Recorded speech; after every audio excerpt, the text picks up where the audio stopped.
देखिए, पाकिस्तान हमेशा से भारत की तरफ गंदी निगाहें लगा करके बैठता है और जो लोग इस बुनियाद पर धर्म की आड़ लेते हैं तो भारत का मुसलमान उनको साफ संदेश दे रहा है कि हम भारत के साथ हैं, हम भारतवासियों के साथ हैं, हम अपने मुल्क के साथ हैं। और जिन्होंने धर्म की आड़ ले करके ये कारनामा अंजाम दिया है ना, उनको सख्त से सख्त भारत का मुसलमान और भारत के लोग और हमारी भारत की आवाम जवाब देगी। सुनिश्चित करें आदरणीय गृह मंत्री जी, प्रधानमंत्री जी, देश उनके साथ है। नैरेटिव से फर्क नहीं पड़ता, देश एक होना चाहिए। मीडिया के अंदर लोग आते हैं, बहुत सी अपनी जो है राजनीतिक रोटियां भी सेकने की कोशिश करते हैं, बहुत से मॉनेटरी बेनिफिट भी लेने की कोशिश करते हैं, बहुत से लोग अपनी टीआरपी बढ़ाने के लिए भी लोग कोशिश करते हैं। लेकिन यहाँ पे टीआरपी का मामला नहीं है, ये देश का मामला है। मैं बार बार कह रहा हूँ, देश हित का मामला है। तो अब उनको देश से प्रेम नहीं होगा, हमें देश से प्रेम है ना, और हमें उसके लिए किसी सर्टिफिकेट की जरूरत ही नहीं है।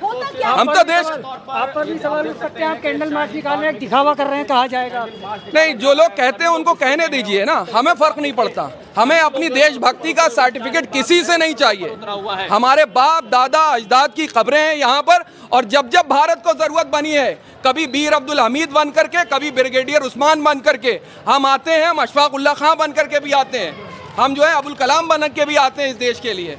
जो लोग नैरेटिव सेट करते हैं उनको ये जा करके बता देने की ज़रूरत है कि देश का मुसलमान देश के साथ है, देश की आर्मी के साथ है। ये उन लोग के साथ वाली बात नहीं है कि आप जैसा चाहेंगे नैरेटिव बना लेंगे और अपनी टीआरपी के लिए किसी को कटघरे में खड़ा कर देंगे। इस वक्त दलगत राजनीति से उठ करके देश हित के बारे में सोचने की ज़रूरत है।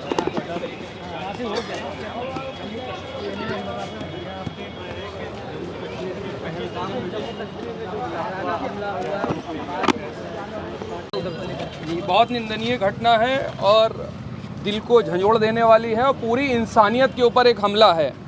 और इस चीज़ को लेकर के वाज़े तौर पे ये सुनिश्चित करा जाए कि सर्वदलीय बैठक बुलाई जाए और तमाम पॉलिटिकल पार्टी को एक प्लेटफॉर्म पर आ करके आतंकवाद के खिलाफ लड़ने की ज़रूरत है। लेकिन अगर कहीं दूसरा नैरेटिव चलाने की कोशिश अगर करी जा रही है तो उसको भी रोकने की जिम्मेदारी इस वक्त सरकार की बनती है। भारत का मुसलमान सच्चा देशभक्त है और वो अपने देश की सेना के साथ और देश के साथ खड़ा हुआ है। जो नैरेटिव चलाने की कोशिश करी जा रही है उसको रोकने की जिम्मेदारी भी पूरे भारत की है और हम सब की है। अगर ये समझा जा रहा है कि नहीं हम दूसरा नैरेटिव चलाएंगे, और इसमें मुझे बड़े अफसोस के साथ ये कहना पड़ता है कि भारतीय जनता पार्टी के समर्थक और भारतीय जनता पार्टी के लोग इस बार फिर से राजनीति करने के लिए जो है वो अग्रसर हो रहे हैं। कहा जा रहा है कि आतंकवाद का मजहब है, एक खास मजहब नहीं, आतंकवाद का कोई मजहब नहीं होता। और जो लोग इस चीज़ को साबित करने की कोशिश कर रहे हैं वो आतंकवाद में भी मजहब ढूंढ ले रहे हैं। यही बड़े अफसोस की बात है।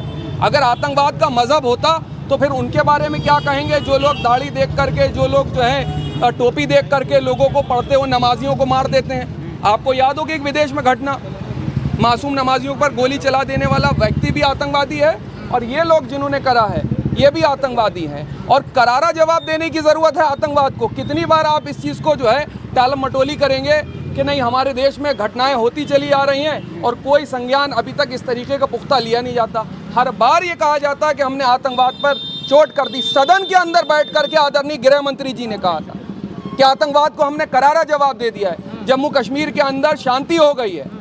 क्या सवाल नहीं पूछना चाहिए? ये सवाल उन लोगों से नहीं पूछ, आप बताइए। हमारे पास आईबी है, इंटेलिजेंस की रिपोर्ट आती है, सारी चीज़ें होती हैं, उसके बावजूद ऐसी घटनाएं हो जाती।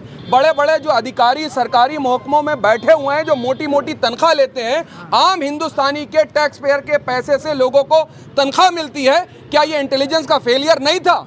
ये सवाल नहीं बनेगा। अगर कहिए तो ये सवाल पूछना छोड़ दिया जाए देश के अंदर। ये आप किसकी मानते होंगे? ये तो सवाल तय करना पड़ेगा। ये सवाल तो तय करना पड़ेगा। जा रहा था कि सामान्य स्थिति है, कश्मीर का हालात बदल गए हैं, अब कश्मीर के लोग बहुत अच्छे हो गए। कश्मीर के अंदर हालात अगर बदल चुके होते तो ये घटनाएं नहीं होती। फेक नैरेटिव, फेक प्रोपेगेंडा जो चलाया जाता है दिन रात सरकार के फेवर में, कोई हिम्मत नहीं करता है कि जाकर के सवाल करा जाए। और विपक्ष के लोग अगर सवाल करते हैं तो विपक्षी दलों के नेताओं को देशद्रोही कहा जाता है। विपक्षी दलों के नेता के बारे में आप तोहमत लगाते हैं कि वो फलानी जगह से फंडेड है। अरे लोकतंत्र में सवाल तो बनेगा और सवाल करा जाएगा। हमें दुख है, तकलीफ है, ये पूरे देश को शर्मसार करने वाली, इंसानियत को शर्मसार करने वाली घटनाएं हैं। इसका कौन समर्थन करता है? लेकिन सवाल भी बनेगा और वाजिब सवाल बनेगा। सवाल देने की, जवाब देने की जिम्मेदारी जो है वो सत्ता पक्ष की होती है। और ये सवाल आदरणीय गृह मंत्री जी से पूछा जाना चाहिए कि कहाँ चूक हो गई, कहाँ कमी रह गई इंटेलिजेंस की। इससे पहले जब पुलवामा हमला हुआ था तब सत्यपाल मलिक ने आवाज उठाई थी। नहीं, सत्यपाल मलिक साहब ने भी खुलासे करे थे, लेकिन मुझे अफसोस के साथ ये कहना पड़ा जब पुलवामा हमारे देश के अंदर हुआ तो कुछ लोग राजनीति करने चले गए थे, फौरन चुनावी रैली करने चले गए थे, और उसका राजनीतिकरण किसने करा ये बताने की जरूरत है। तमाम सोशल मीडिया पे वीडियो मौजूद हैं, उसके बारे में चर्चा नहीं करेंगे क्या? सरकार को इससे क्या फायदा? हमले से ये कहा जा रहा है सरकार ने कराया, कुछ लोग कह रहे हैं। मैं यहाँ पे फायदे और नुकसान की बात नहीं, यहाँ पे देश की आत्मा के ऊपर ये हमला है, लोगों का गुस्सा है। गृह मंत्री जी, आदरणीय प्रधानमंत्री जी, सख्त से सख्त जवाब दें इस आतंकवाद को। ले आप जो है सारे विपक्षी दलों को कॉन्फिडेंस में चढ़ाई करें जा करके, कोई नहीं रोकता है। कोई हमारे देश के ऊपर आंखें दिखा देगा आकर के, कोई हमारे देश के अंदर आकर के नियतों पे हमला करके चला जाएगा?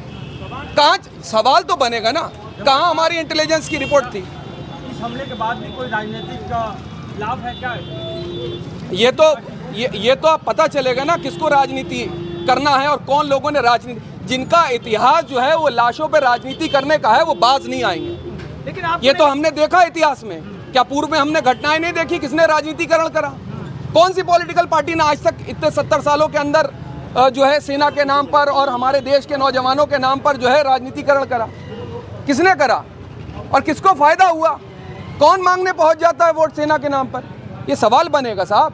आप कहेंगे कि अगर इस बिहाफ पे के सवाल ही ना पूछा जाए तो ये कहना बुरी बात होगी कि इस देश के अंदर सवाल नहीं होगा। सवाल तो बनेगा सत्ता आपको पर। नहीं लगता है कि मीडिया को सवाल गृह मंत्री से करना चाहिए, प्रधानमंत्री? नहीं, सवाल हो रहा है, यहाँ सवाल हो रहा है। लोकतंत्र में सवाल होगा। रची जा रही है हिंदू मुस्लिम की, देश नहीं, हिंदू मुस्लिम के एंगल से जो लोग राजनीतिकरण कर रहे हैं, इसीलिए देश की आवाम जवाब दे रहे हैं। पूरे जम्मू कश्मीर के लोगों ने प्रोटेस्ट करा है, पूरे लोग आकर के खड़े हुए हैं, पूरे जम्मू कश्मीर में आकर के लोगों ने जवाब दिए। पूरे देश के अंदर मस्जिदों के अंदर, मदरसों के अंदर बड़े बड़े मुसलमानों के उलमाओं ने दुआएं करी हैं और ये कहा है कि हम जो है देश के साथ हैं, जो भी डिसीजन हो वो लिया जाए देश हित में। कैंडल मार्च आप निकाल रहे हैं शाहीन बाग में, इससे क्या मतलब कहना चाहते हैं? हम पूरे देश को एक मैसेज देना चाहते हैं, आदरणीय गृह मंत्री जी को, प्रधानमंत्री जी को, कि देश आपके साथ है। हमारे पॉलिटिकल इख्तलाफात होंगे, हमारी पॉलिटिकल नाइत्तफाकियाँ बहुत सी जगह पर होंगी, लेकिन जब देश की बात आएगी, हमारे वतन की बात आएगी, तो हम देश के साथ खड़े होंगे। आप सख्त से सख्त जी सर्जिकल स्ट्राइक की तरफ जो स्ट्राइक हो सकती है वो स्ट्राइक करें। आपको फ्री हैंड देना चाहिए आर्मी को।